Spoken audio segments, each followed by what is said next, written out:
talks about. Oh yeah, we forgot about that, didn't we? Sorry, Scott.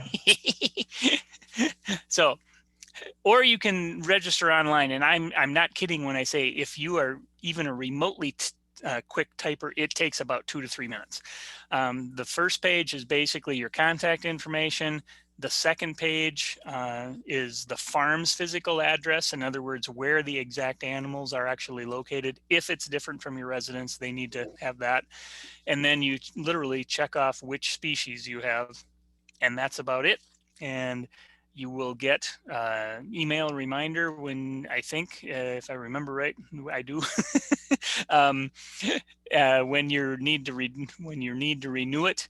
But if you just kind of get in the habit of renewing that on an annual basis, you can also register over the phone. You just have to have your contact information ready, and then call the Livestock ID Consortium at that toll-free number, and we'll throw these numbers, or I'll throw this number into the chat after, later on here too. So if you want that phone number, you can find that. So easy to do. So unless you sell poultry products, you actually shouldn't need any other permits or licenses. And for that matter, and this is kind of a teaser for the topics or the topic discussion 2 weeks from tonight, but for that matter, if you only sell meat birds and you process them at the facility where they were raised, and you process under 999 total birds, and you sell those birds as whole birds, although you legally can cut them into pieces, but you're supposed to sell whole birds direct to consumers who pick them up at your farm, then you don't need any other licenses either. Okay, but we're not going to go down that rabbit hole of laws tonight. If you are interested in at all in really understanding the laws of selling poultry products, make sure you join us in 2 weeks for that event. So, okay, I am going to stop sharing. And as we transition from mine to Ron's, we are going to launch a quick little demographics poll. Because of the fact that Extension receives federal funding, we are required to collect certain types of demographic information. Each one of these questions does have the option of not responding, and it is completely anonymous. This does not get tracked back to your email address or your IP address or anything else like this. So it is completely anonymous. So we would appreciate it if you would take the time to answer these questions. If there are multiples of you joining in from one computer, pick an age or whatever, it doesn't matter that much. So I should have asked if there were any questions regarding premise ID or anything like that. And you can, okay, you can either answer a question or type a question into the chat box if you ever have any questions, and we will be putting a few things in as we go through. Or because we have a small enough group tonight, you can just unmute yourself and ask your question too if you prefer. Did I see, Theo, did you raise your hand? Did you have a question or did you? No, I did not. Okay. Okay. Thanks for clarifying. Okay, well, Ron, you can go ahead. Everybody's almost done with the poll, so we'll turn it over. And like I say, Ron Keene is our primary poultry science specialist within UW-Madison and the Division of Extension. So we are grateful that he's able to join us for this 4-part series. And in case I forget to remind us later, next week's topic is on home egg-laying flocks. So management of smaller egg-laying flocks. 2 weeks from tonight, as mentioned, is on the commercial side of life. So what do we need to do to make sure we're following the laws? And then we're also going to look at other management and marketing factors too. And then the last in this series on June 2nd is regarding non-chicken poultry species. So guinea, turkeys, ducks, geese, I guess whatever we get other questions about. Okay, thanks, Scott. So I'm going to go through quite a bit of stuff here tonight. I would say some of it is pretty elementary, so it looks like a lot of you already have birds, so I may kind of go over some of that more quickly.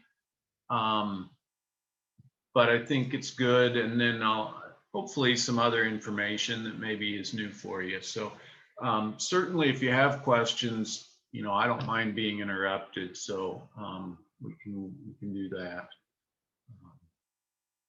So again, Scott already mentioned this, but we're going to talk mostly about producing chickens for your own use. So if you're, you know, more commercial and wanting to sell product, that's more in the one from 2 weeks from now. So, but really a lot of the information is the same either way. So getting started, and I would say, and this may seem a little bit backward, but I would say this is probably the most important thing you should do before you ever think about getting chickens, meat chickens, is figure out how you're going to process them at the end, okay? Because it can be a challenge. And I would say I get a lot of calls about this. You know, I raise these chickens, where do I take them? And it's very difficult, quite honestly, to find processing for small flocks. I think, to my knowledge, there are only 2 inspected facilities in the state that will process custom birds. Then there's a few others that aren't inspected but are licensed, so they'll do them for you. And then I know there are some other situations where people will process birds. But by and large, a lot of you, it's going to be at home. So you want to be prepared for that and plan how you're going to do that ahead of time. I would say if you are planning to use some of these other facilities, you want to talk to them, because just like other animals for processing, you know, they're booked out quite a ways. So you may have to book a time early on to get that scheduled. So, the next thing I would say is to think about how you're going to keep these birds and what kind of housing. And hopefully you're not using something like this we see in the picture. Yeah, maybe it'll work for meat birds depending on your situation. But really, I think with housing, we have a few things. We usually think about it to keep chickens in, but probably keeping predators and pathogens out is more important, and protecting from the elements, okay? And so there are certainly a lot of different options for housing, and I'm not going to spend a ton of time on that. Oh yeah, I'll mention. Again, keeping pathogens out, we'll talk about biosecurity later on, so get to that. But again, lots of different options. I've kind of split them into 2 groups, and that's mobile housing and permanent, and I'll just mention a little bit about each of these. They have their benefits, both of them. Probably a lot of you have seen this idea of chicken tractors, mobile housing. It's pretty inexpensive compared to building a solid coop. One of the big things with it, a couple big things, is you can use pasture rotation, so you can move the birds around to different pasture. It can work well with other species. If you want to raise some sheep with them, or a calf or 2, things like that, or horses, you can move them around and have that. So that works. A big advantage to this is there's almost no cleaning, right? You keep moving them and their waste falls out the bottom and goes into the grass, and it's there. So there's no cleaning, or very little. There's no manure spraying. It is pretty labor intensive. You have to typically move them every day or so when the birds are getting big, especially because they do produce a lot of waste. You know, need fairly flat ground. Weather can be a problem. I think for most people raising broilers, they're going to be doing it in the summer, so it's probably not so bad. Keeping predators out might be a little more challenging because you don't have a solid building. Watering can be an issue. You know, you got to have a water that you move with it. That can be a little bit challenging. Most people aren't going to start their chicks in this. They're going to start them inside in a brooder, and then after a couple of weeks move them. So you'll need 2 sets of facilities there. And then moving them can be a bit challenging. Again, I know a lot of you already have birds, so you've probably already crossed that situation. But here are some examples. You've probably seen a lot of these pictures, and there are so many different types of these, but these are some, you'll get the idea. Here are some smaller ones. You know, this one up in the top right, you see the broilers in there. That's a nice setup. Several different ones that will work. Sort of the other alternative is to have a permanent house. It's typically safer for predator prevention because you've got a solid building. You can have electricity, you can brood the chicks in that if you want. You know, you can hook up water so you're not bucketing water to them. And really day to day, it's less labor. The chicks can be there and you don't have to go and move it every day. Tends to cost more. If you've ever had one of these, you probably know that the chickens will destroy all of the plant material in around that coop, right? I'll show you a picture in the next slide, but it's certainly the case. Mud can be an issue. You can't really move them to a new spot easily. After a few years, worms can build up because they're on that same soil year after year after year. And then you probably are going to have manure removal at some point and clean them. But here's a nice setup. But again, you see that solid dirt there. You're not going to have grass growing in that area. Okay. So again, those are a couple things to think about with housing. And that's probably something you want to have planned before you get your chickens ordered. Then you start to think about what chickens to get. And I think for meat chickens, you're fairly limited on choices, unless you're going to just use dual purpose, you know, standard chickens and happen to use them for meat. But if you're really producing them for the meat, there's a few options. And some people probably won't agree with me, but I would say it's hard to beat that commercial Cornish rock for meat production. Okay, they grow fast, they grow efficient, and I'll talk more about that in a few slides. So they're going to use less food per pound of game than other breeds.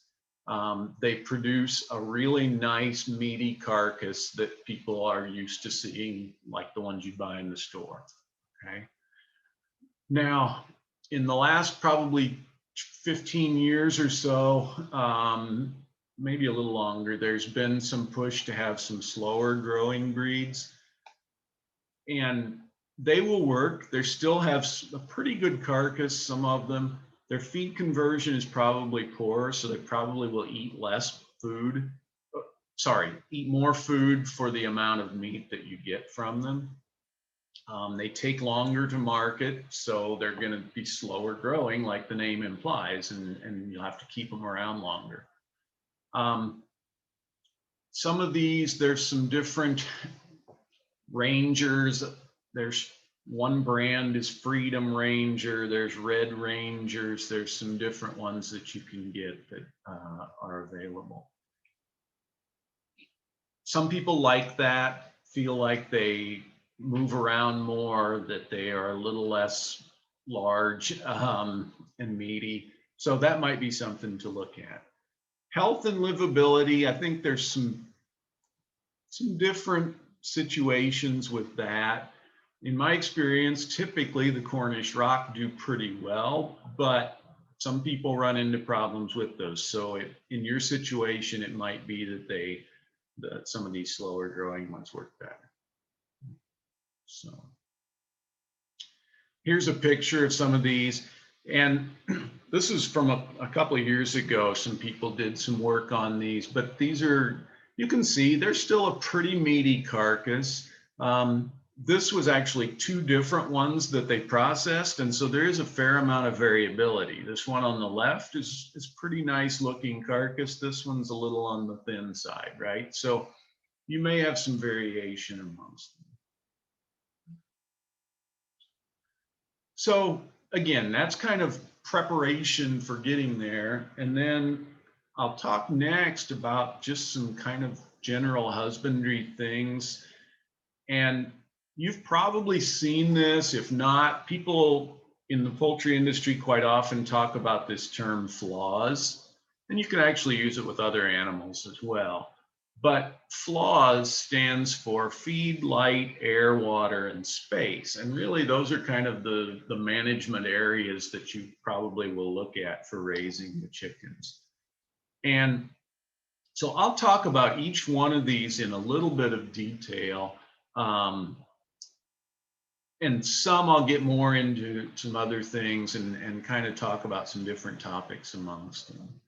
I'm probably going to spend more time on feeding because it tends to be a big area for it. So kind of generally speaking, typically, and I'm going to be talking mostly about the Cornish rock cross, but the other ones would be in this similar situation. Usually we're going to want to feed a meat bird ration for them. So probably 21 to 23% protein. One of the things I've heard of people saying, oh, you shouldn't feed that much protein. You want to back it off and slow them down a little.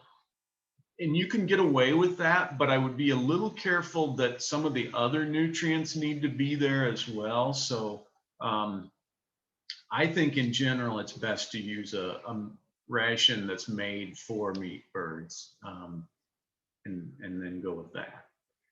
After a couple of weeks, you can potentially lower the protein level. Sometimes it's hard to find feed at a different level, but you can do that if you want. So I'll talk a little bit about some ways that we might save money on feeding. We usually throw this out that feed costs are 60 to 70% of the cost of raising the chicken. Given the situation this year with grain prices what they are, that may be closer to 70 to 80%. Feed is going to be expensive this year. And so if we can, you'd like to probably reduce some of those feed costs. And I'll say there's sort of, in my mind, 3 different ways that you might do this. Decrease the amount that they're going to eat, feed a lower, cheaper ration, or decrease waste. And so I'll talk a little bit about some things to think about there and that you might consider. So decreasing consumption. And I hear people raising small flocks doing this a fair amount, and sometimes it works pretty well. And that is not just keeping feed in front of the broilers all the time, right? Typically, that's what we would do in a commercial setting, was we just have feed in front of them and let them eat. Some people will try to restrict that, maybe only feed them a few hours a day, or only give them a certain amount of feed each day. Typically that slows down their growth a bit. So again, you may keep them longer. And quite honestly, I'm not sure that that really cuts back on feed over the total span of the bird. It might slightly, but probably not. They probably will eat as much to grow to a certain size as they would, and probably even a little more.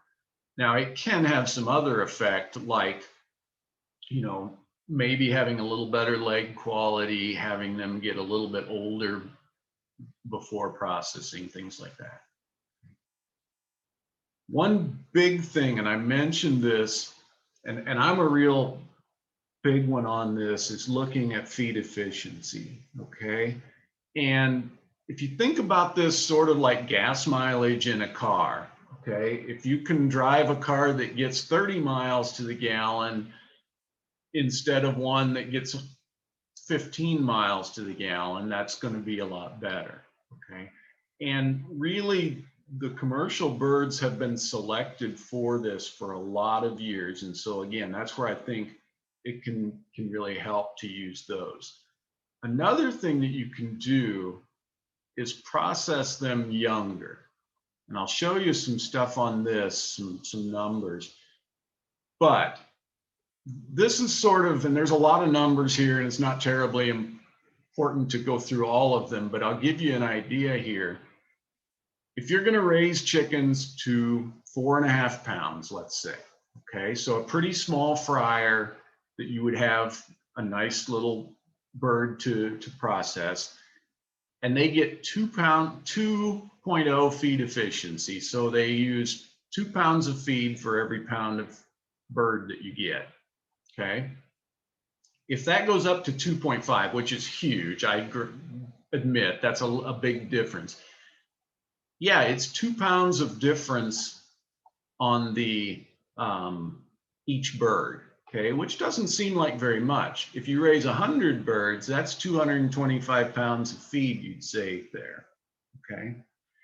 And as you get bigger, if you're going to take them up to 12 pounds, let's say, which is a big bird, you know, again, if you go from 2.5 feed efficiency up to 3 and 100 birds, you can save 600 pounds. So you get the idea there that when you, especially if you start raising 100 birds or even more, 1,000 birds, that feed efficiency becomes a big issue.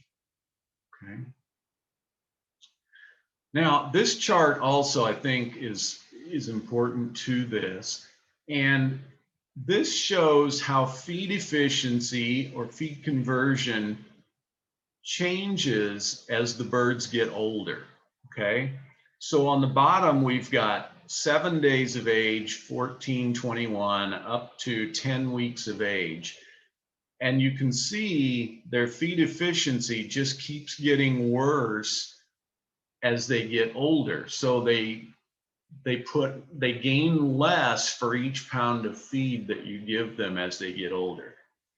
That's why I'm saying that if you process back here at 35 days or 42 days, you will get more meat for the amount of feed you give them versus going out here to bigger birds.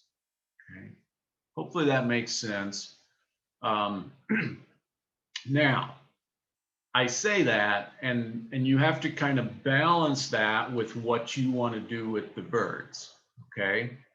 If you want to have a big roaster that weighs, you know, 8-9 pounds processed, then you're going to have to just give up some of that feed efficiency to get there.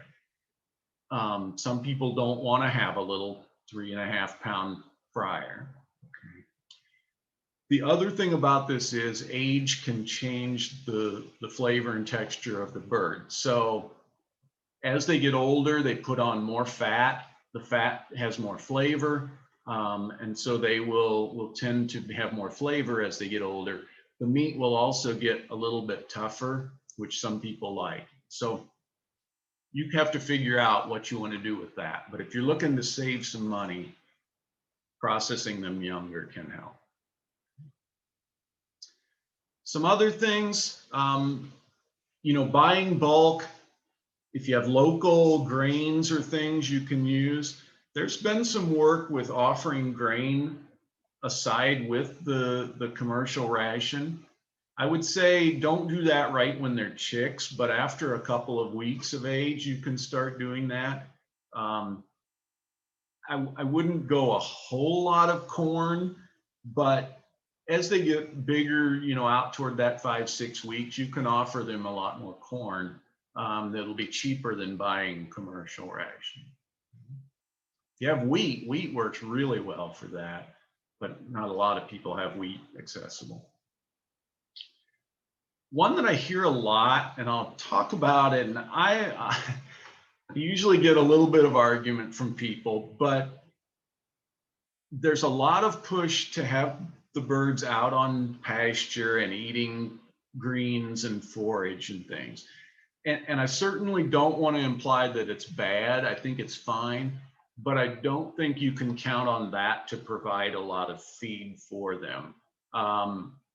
Generally, they're probably going to eat almost as much regular ration, whether they're out on the forage or not. Okay. And a guy told me this years ago, and I just thought it was a great quote: chickens are not cows, right? They can't really use a lot of grass and green material like a cow can. Again, it's not bad at all. I just don't think you can say you're going to save a lot of feed. Some other things: decreasing waste. You know, feeder management can be good. Try to have the feeder up so the birds can't get in and scratch in it or scoop feed out. Chickens are horrendous at wasting feed if you let them, okay? Don't overfill the feeders. They'll scratch a lot of feed out if you let them. Don't let it get rained on and have to dump it out, things like that. Eliminating rodents and wild birds, and we'll talk about that a little bit in biosecurity if we get there. I'm probably getting long-winded here, but I'll mention that. And then this can seem a little bit mean, but really, if you've got birds that are not growing well or injured, it seems mean, but they're probably wasting a lot of feed. And so you may want to think about, you know, not keeping them around. So again, I quite a bit on feed, but feed tends to be an expensive part of it. So I wanted to kind of focus there. The next thing, talk about lights. And really, I'm not going to spend a lot of time on lights. Natural light is good for broilers. It will work well. If you're going to have artificial lights on them, I wouldn't go 24 hours a day. People used to do this and think, boy, they just eat 24 hours a day. It would be great. There's been some pretty good research that they do best with a dark period. So generally at least 6 hours of light, of dark at least each night for them. Okay. Colors of the lights is kind of interesting. And this is something that up until, you know, 10 or 15 years ago or so, we didn't really think a lot about, because we generally used incandescent lights or fluorescents. Now that we have LEDs and they're pretty inexpensive, you can do some different things with colors. And there's been a lot of research on this. And I'll just say that in general, if you can have more of a blue light, so blue toward the blue spectrum and less toward red, that's better for growth of birds. So for young birds, you want to have it more toward the blue side if you have an option. Red works better for reproduction later on. So for laying hens, you'd rather have red.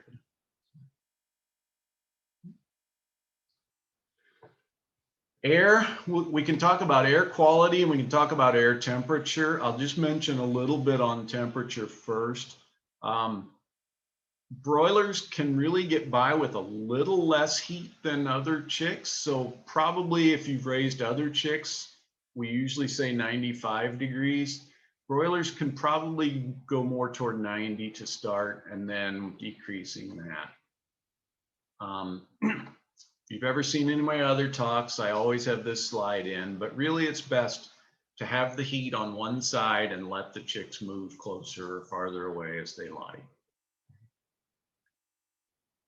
Again, typically you're going to probably brood the chicks indoors if you're going to have them out in a pastured situation. So usually the first few weeks you'd have them. And I'll talk about hot weather later because that can be an issue with broilers especially.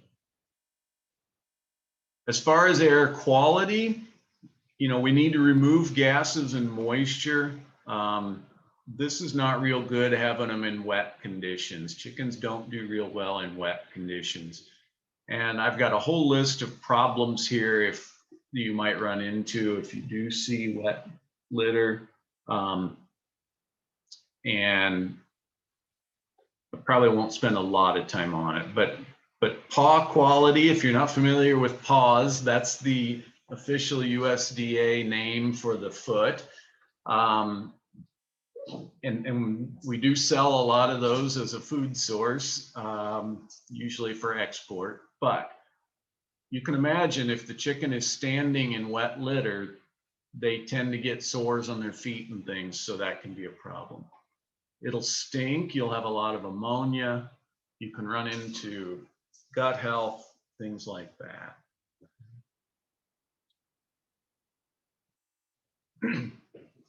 Water, there's not a whole lot to say about this. Fresh, clean water is best, okay? Try to keep their waters clean. If you can have it cool, that's ideal, especially in the summer. That's not always easy to do, but that's important.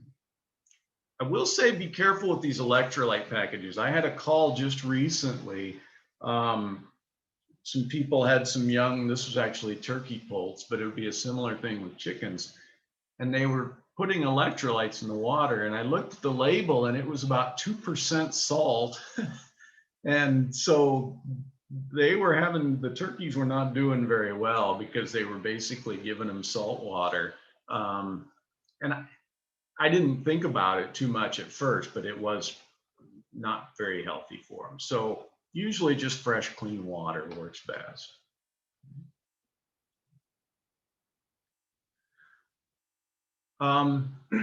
Space, and space can be something with the broilers that, you know, we have to think about because they do grow so quickly. You'll see generally a minimum of 1 square foot per bird. That's pretty tight in. As they start to get bigger, and especially if you're going to raise them out toward, you know, 10, 11 pounds or so, then you're going to want more space than that. This is really looking at like that 4-pound fryer, 4 or 5-pound fryer. If it's mobile, you can probably get away with a little bit more crowding because you're moving them to new litter every day or new pasture.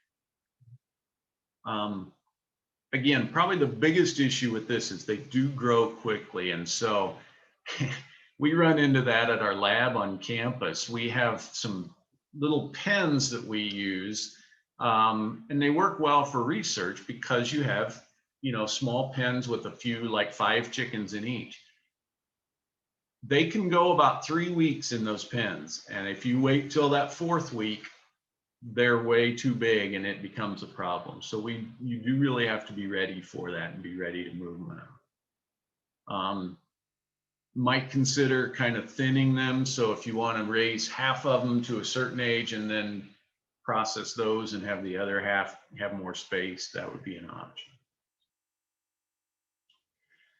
And again, I was talking about growth, and this is, so Cobb 500 is a breeder that produces a lot of broiler chickens. Their Cobb is out of Arkansas, one of the big genetics companies in the world.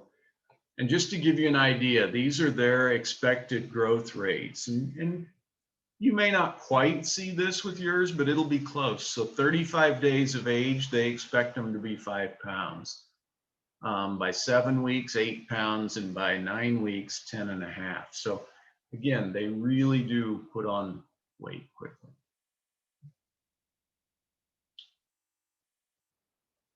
How are we doing on questions? Do we have anything you want to? There's one that came in regarding when you were talking about water and electrolytes.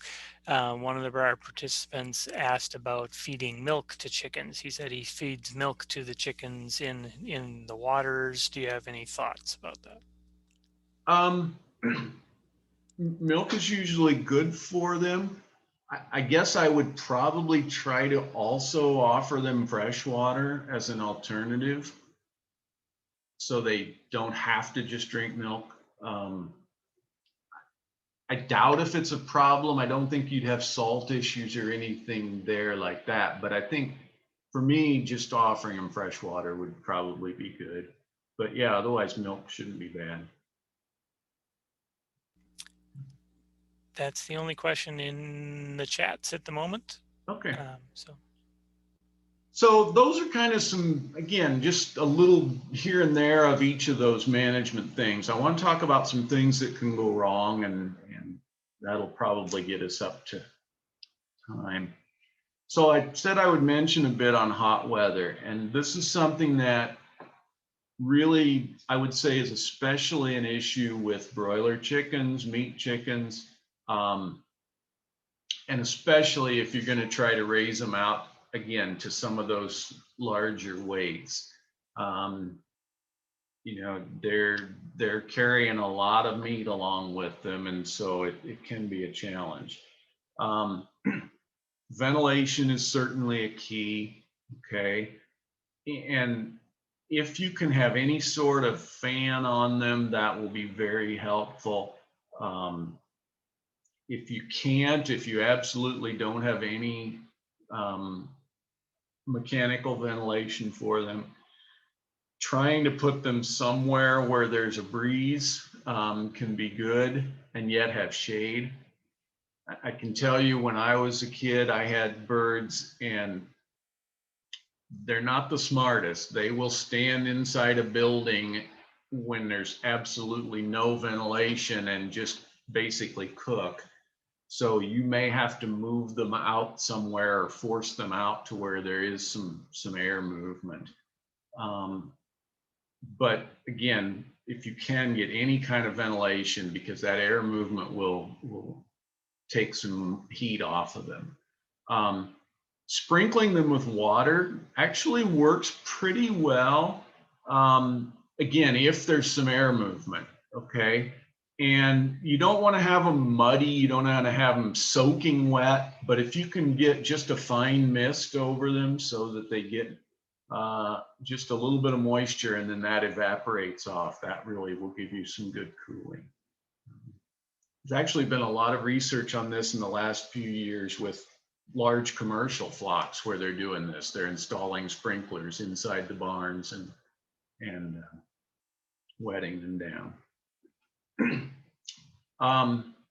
Another thing that I think is really good to think about, and especially with these bigger birds, if it's going to be hot weather, only feed them certain times of day can be very helpful.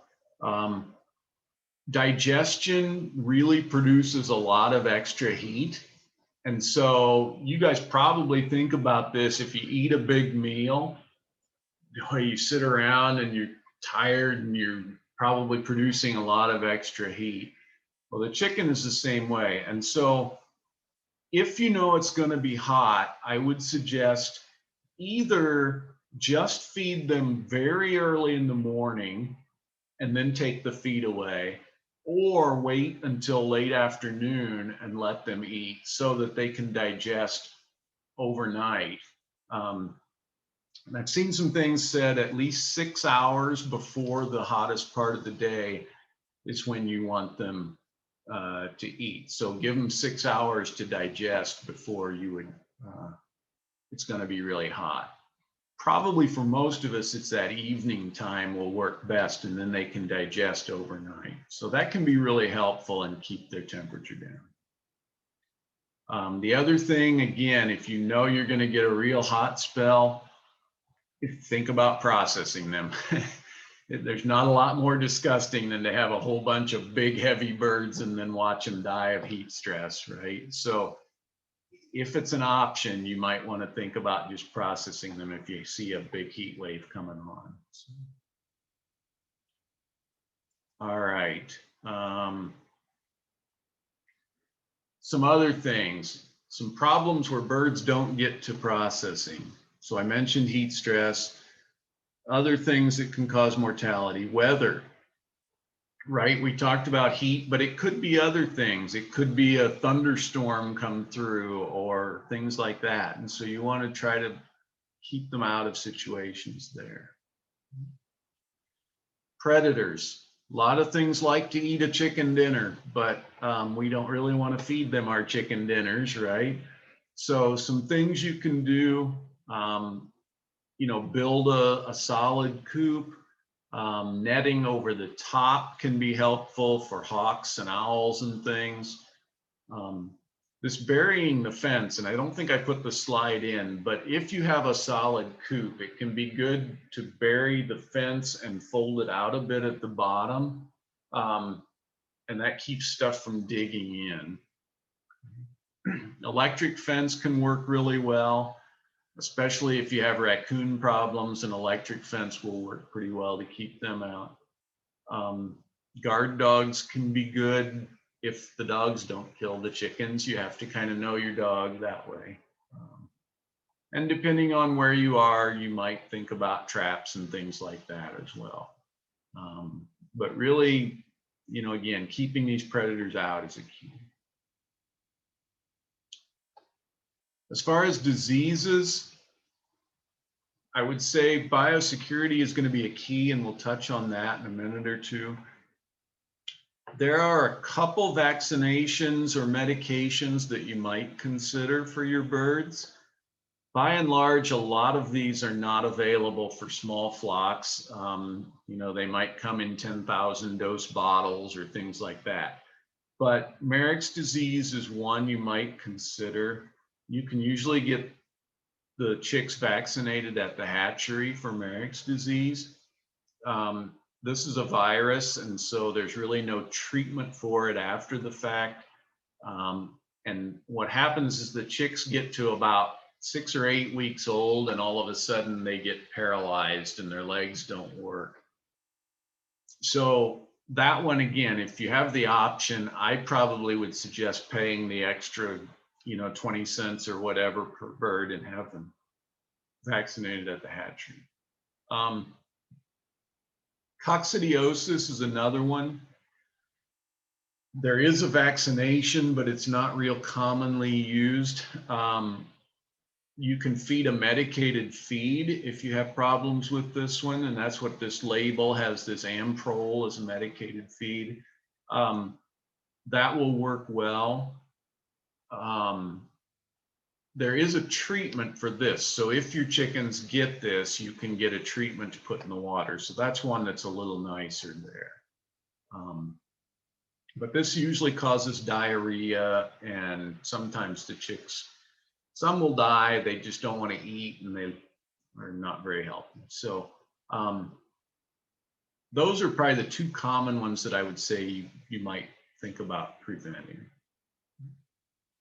And then really the others, we talk about biosecurity, and I could spend a lot of time on this, but I won't. But really, if you think about some of the things we've been doing with COVID in the last year and a half, a lot of it's the same thing we're doing with chickens with biosecurity, okay? We want to clean and sanitize things, right? Just like we've been cleaning and sanitizing around our houses.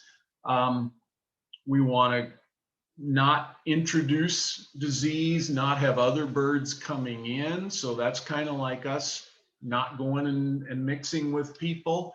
So you want to keep wild birds and things out. Can't really put masks on the birds very well, but we can keep them in a pen, things like that. Okay. So that's what I mean by biosecurity, is really kind of trying to avoid diseases coming into your birds. Now, keeping wild birds and other animals out, I realize can be a challenge, okay, especially if you've got your birds out in a pasture or something like that. But there are a few things you can do. Try not to have any nesting areas, so don't have, you know, areas where sparrows can get in and nest in your barn or your coop, things like that. If you can keep the feed and water covered so that the birds can't get to it, that's helpful. Those are some things that you may not be able to completely keep them away, but it can be helpful. And I think I'm almost done, but a couple other things here to think about. Since we're talking about a food product, okay, and we're going to eat these birds, you do want to think about that and make sure you only use approved products. You know, there are, I know, some things out there that people use on their show birds, for example, that aren't really approved for chickens. You don't want to do that. if you're using any treatments, if you got a prescription from a vet for an antibiotic or something like that, follow the instructions, follow the withdrawal periods, things like that, okay? Because you do want to produce a safe food product, even if it's for yourself, and not selling to someone else. You still want to do that. Maybe even more so for yourself, right? And again, with food safety, if you are going to process at home, make sure you're doing it safely. Make sure you're chilling the birds quickly, cool them down so you don't have extra bacterial growth and things like that. We do have a fair amount of things on home processing. They're kind of old, but I can have that around if someone is interested in those, some old bulletins and things. I think that's kind of some different topics. I think we've left a little time here, so if there are any questions, we can try to answer those. Yeah, we have a couple questions. A couple of things I'm going to mention here quick, and we'll give people time to type other questions in as well. One thing with everybody who registered for this series at all is going to get at least one, probably actually two, or maybe even a couple more emails from me listing resources. And then also, because we are recording these sessions, we will make these videos available to everybody for that matter, but you will get the links to those videos as well when we get them ready. So that's one thing. There's a couple other things I'll get into, but I want to get to the two questions that are in the chat at this point in time. One of them, you can probably see them now too, Ron, but one of them directly relates to how do they get those chicks of those Cornish crosses? That's a great question. And I have been fortunate to see some of the tour the hatcheries. Haven't seen a breeder flock in quite a few years. They don't like to let people in there, but I have. It's been probably 20 years ago that I was in one, but I've been in the hatcheries. So we talk about a Cornish rock, right? And that's probably what they started with, I'll say 65, 70 years ago. And really since then, they've been selecting these lines. And so even though that we may call them a Cornish rock cross, they're really just selected genetic lines that have been bred for this. But probably along with that, one of the big issues, if you take a Cornish or a commercial chicken, commercial broiler, and keep feeding it to adulthood, a lot of you probably know what happens, right? It eats and eats and eats, and they get bigger and fatter, and they're not very healthy, okay? Actually, the breeders of these, we will restrict the feed, and so we don't let them just eat and eat and eat. And so the parent birds are probably only going to weigh like 6 or 7 or 8 pounds as mature birds, okay? And that way they will still lay pretty good eggs, and they'll be fertile and they'll be healthy. So it seems a little nasty, but that's how it's done, is they keep that weight down, okay? And then really it's just large hatcheries.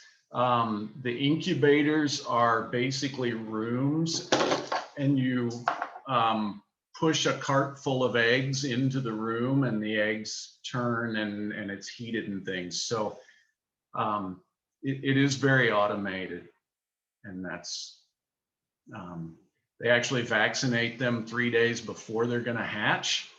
So that saves a lot of manual labor because you can vaccinate them in the egg before they hatch. So there's some really neat things there with the hatchery. Okay, the other Joanne, we'll get back to your question after at the end here, but a question came in about the no waste feeders and/or, I'm not sure if that's an and or an or, but using a garbage can with PVC piping. And I will admit that that last part, I've never heard of that one. So Yeah, I've seen some of these and I think they work pretty well. Um, Again, a lot of it I think is trying to keep the feed level down so the birds have to reach in to get the feed. Um, if you see most commercial feeders have sort of a lip on the top so that they can't drag feed out. So that can be helpful, but I've seen some of those with PVC piping and they seem to work pretty well. Again, if you can keep them tight enough so that the feed doesn't just run out.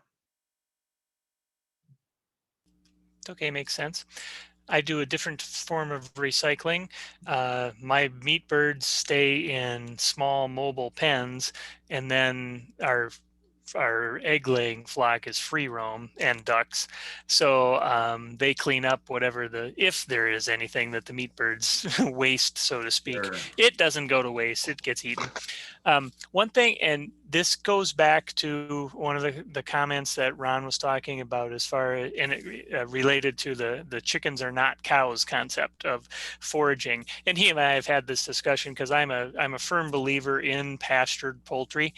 And I do make sure that my birds are eating the plant portions, but I do agree with Ron as well that you're not going to see a big change in feed requirements unless you really are blessed with a lot of insects. Then you will actually then you will see a difference. Yep, very true. But one thing that I see new raisers of meat birds that want them to be pastured poultry birds make the mistake of is they don't get their chicks started on grass soon enough. And literally not the day that I get them, but the day after I get chicks with meat birds, they get grass clippings and they will start eating them like that. They are immediately going. I got my meat bird batch last week, and they are already uh, getting basic. I've got a batch of 25, and I'm giving them a big handful of grass and basically clipping it up into about 1 inch pieces, and they're eating 2 handfuls like that already a day.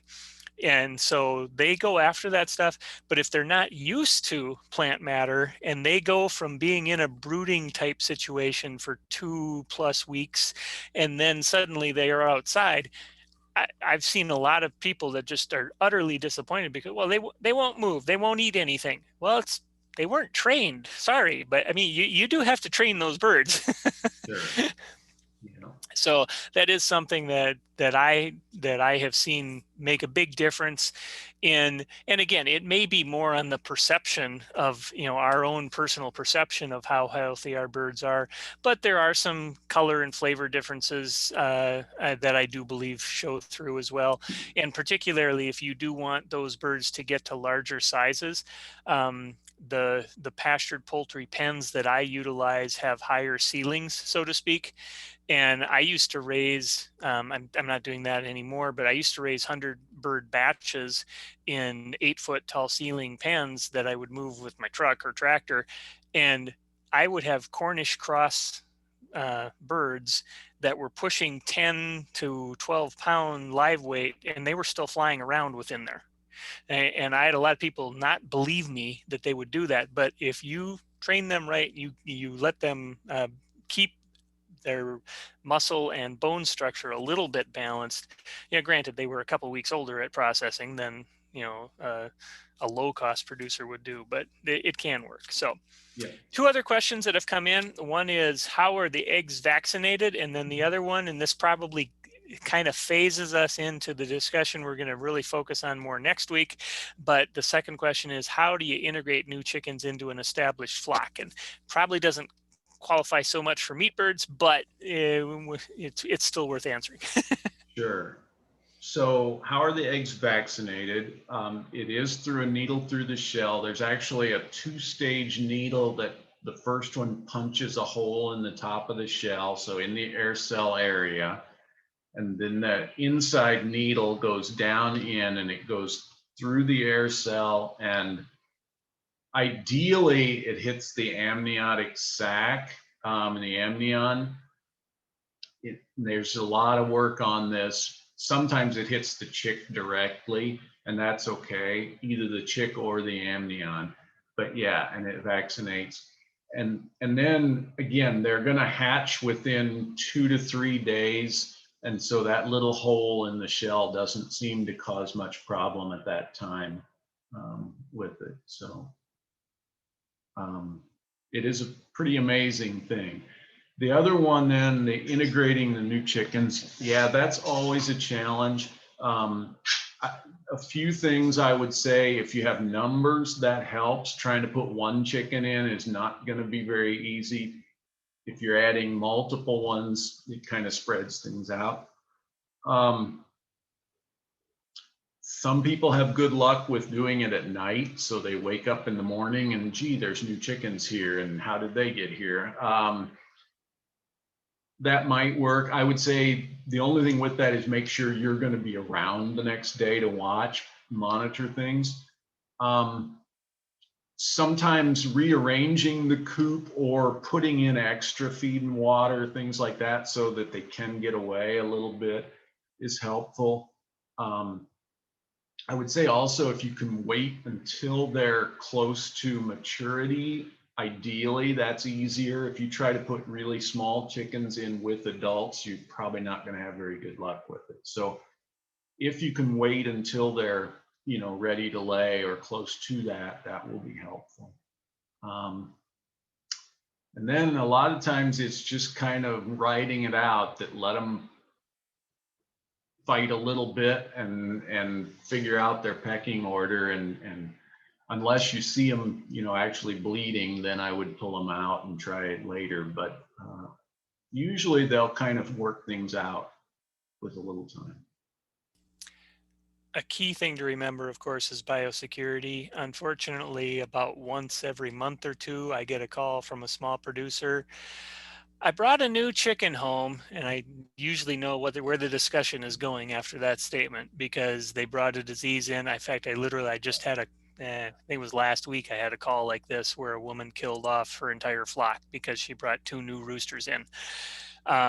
So you've got to pay attention to biosecurity. Uh, and once you know that the biosecurity side of it is there, one thing that I have seen work that can help them, if you, depending on your flock sizes and such, is if you have a way to let the birds see each other for a while before they get directly Yeah, get direct contact with each other.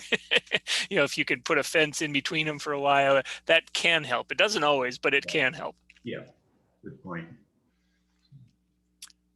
Okay, question just came in about chickens. There we go. I can Yeah. almost talk anymore here. Been in the sun too long today.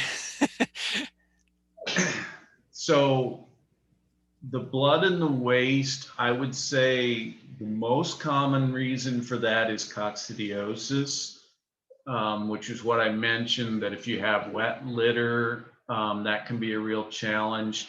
Um, and so again, these little organisms damage the intestinal tract, and they can cause that. So usually Amprolium will treat that. Um, if they get to that point, you're probably going to need to put it in the water, because they're probably not going to eat very well. So, but you can buy that. It's usually under Corid. It's in the animal health sections. They use it for calves too, so most stores will have it. And if it's only in one, then it may not be coccidiosis. That it could be an injury or something. True. Especially if you have larger groups or you're moving them around, in mobile pens, you can have invisible internal injuries that can either uh, be real problematic for the individual bird or just a temporary thing.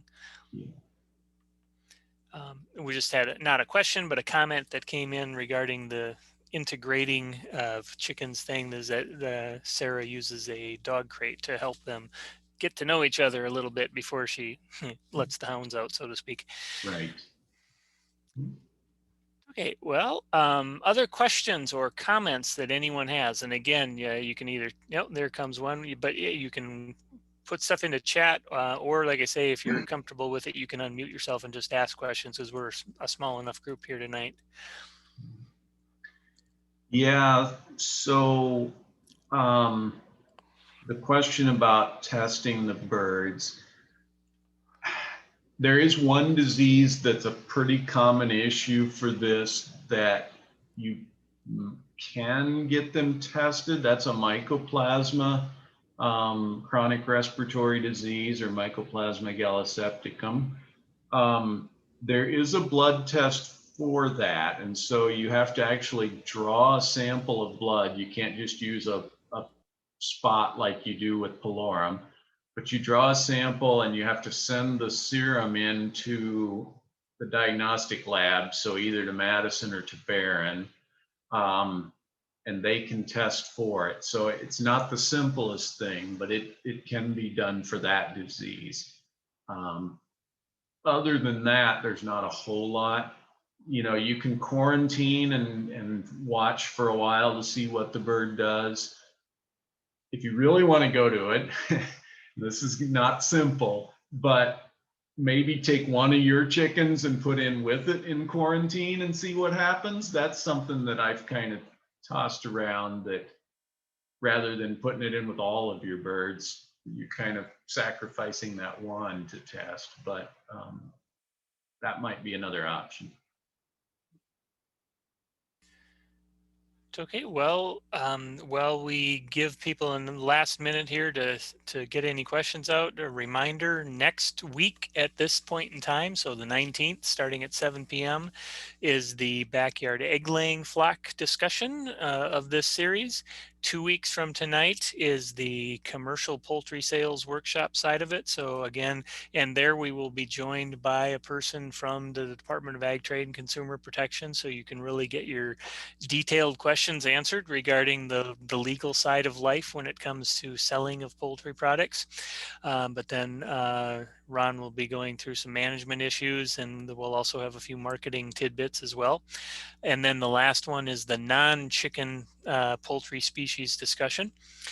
I am going to do my best to get a reminder email out to everybody who registered.